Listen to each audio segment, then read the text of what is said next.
नमस्कार भाइयों और बहनों, आज मैं श्री रामायण जी पुस्तक में से पेज नंबर 51 से पढ़ना शुरू करूंगी। सती जी ने अपने हृदय में विचार किया कि सर्वज्ञ शिवजी ने सब जान लिया। मैंने शिवजी से कपट किया। स्त्रियां स्वभाव से ही मूर्ख और नासमझ होती हैं। देखो, प्रीति की रीति कैसी भली होती है कि जल और दूध एक भाव बिकता है, परंतु कपट रूपी खटाई पड़ते ही दूध अलग हो जाता है। अपनी करतूत को हृदय में स्मरण कर सती जी को अवर्णनीय चिंता हुई। कृपा के समुद्र शिवजी बड़े गंभीर हैं। उन्होंने मेरे अपराध को प्रकट नहीं कहा। शिवजी का रुख देखकर सती जी ने जान लिया कि प्रभु ने मुझे छोड़ दिया। वे मन में व्याकुल हो गई। अपना अपराध समझकर कुछ नहीं कहा जाता, किंतु कुम्हार के आवे के समान हृदय तपने लगा। सती को चिंता से व्याकुल जानकर सुख के निमित्त शिवजी ने सुंदर कथाएं कही। मार्ग में अनेक प्रकार के इतिहास कहते हुए शिवजी कैलाश जा पहुँचे। वहाँ फिर अपने प्रण का स्मरण कर शिवजी वट वृक्ष के नीचे पद्मासन लगाकर बैठ गए। शिवजी ने अपना स्वाभाविक स्वरूप संभाला, जिससे उनकी अखंड और अपार समाधि लग गई। सती जी कैलाश पर रहने लगी। मन में बहुत दुख था। इस भेद को कोई नहीं जानता था। युगों के समान दिन बीतने लगे। नित्य नया सोच सती के हृदय में बढ़ने लगा कि कब इस दुख से पार होंगी। मैंने जो रघुनाथ जी का अपमान किया है और फिर पति के वचनों को झूठा जाना, उसका फल ब्रह्मा जी ने मुझको दिया। जो कुछ उचित था वही किया। हे विधाता, अब तुमको ऐसा उचित नहीं है कि शंकर जी से अलग करके मुझे जिलाओ। सती के हृदय की ग्लानि कुछ कही नहीं जाती। सयानी सती ने मन में श्री राम का स्मरण किया और कहा, हे प्रभु, जो आप दीन दयालु कहलाते हैं और दुखों को हरने वाले हैं, वेद आपका यश गाते हैं, तो मैं हाथ जोड़कर विनती करती हूँ कि मेरा शरीर जल्दी छूट जाए।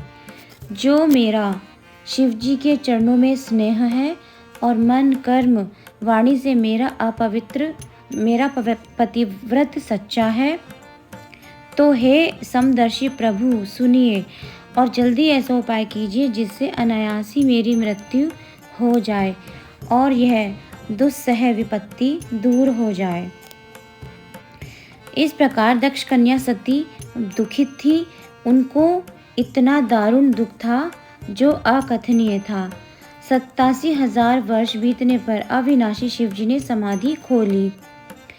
शिवजी राम नाम का स्मरण करने लगे। तब सती ने जाना कि अब विश्वनाथ समाधि से जागे हैं। उन्होंने जाकर शिवजी के चरणों में प्रणाम किया। शिवजी ने उन्हें अपने सामने आसन दिया। शिवजी भगवान की रसीली कथा कहने लगे। उसी समय दक्ष प्रजापति हुए।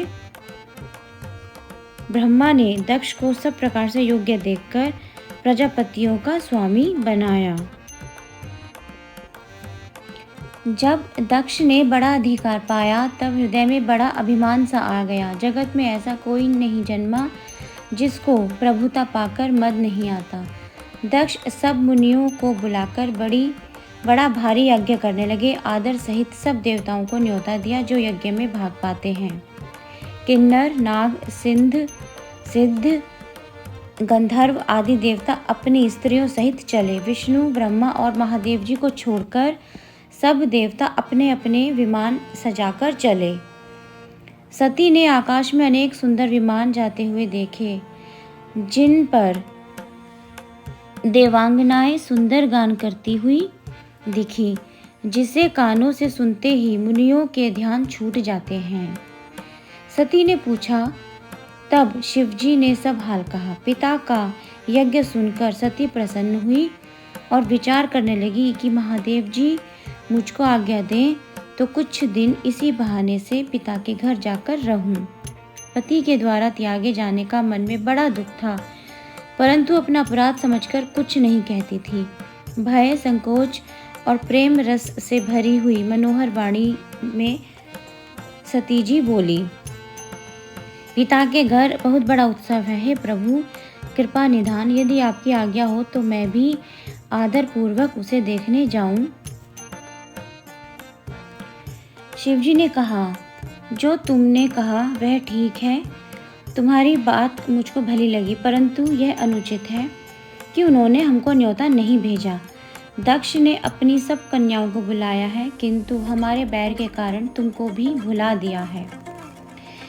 एक बार ब्रह्मा की सभा में हमसे अप्रसन्न हो गए थे, उसी से अब तक हमारा अपमान करते हैं। हे भवानी, जो बिना बुलाए जाओगी तो शील, स्नेह और मर्यादा न रहेगी। यद्यपि मित्र, स्वामी, पिता और गुरु के घर बिना बुलाए भी निसंदेह जाना चाहिए, तो भी जहाँ विरोध हो वहाँ जाने में भलाई नहीं है।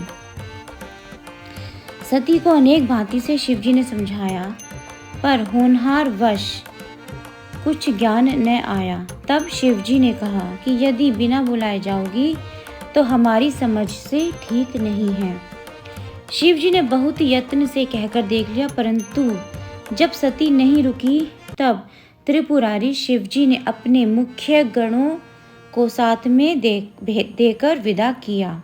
पिता के घर जब सती जी पहुंची तब वहां दक्ष के डर से किसी ने आदर नहीं किया। केवल माता ही भली प्रकार आदर से मिली और बहिनें बहुत मुस्कुराती हुई मिली। दक्ष ने कुशल क्षेम न पूछी। सती को देखकर उनके सब अंग जल उठे। तब सती ने जाकर यज्ञ को देखा तो वहां कहीं भी शिवजी का भोग नहीं दिख पड़ा। तब शिवजी ने जो कहा था वह उनके ध्यान में आया। स्वामी का अपमान समझ हृदय में संताप हुआ। पिघला दुख हृदय में ऐसा नहीं व्यापता था जैसा कि यह महादुख हुआ। यद्यपि संसार में अनेक प्रकार के दारुण दुख हैं, तो भी सबसे कठिन जाति का अपमान है। यह समझकर सती को बड़ा क्रोध आया। तब माता ने बहुत प्रकार से समझाया, तब शिवजी का अपमान नहीं सहा गया। इससे हृदय में ज्ञान नहीं हुआ।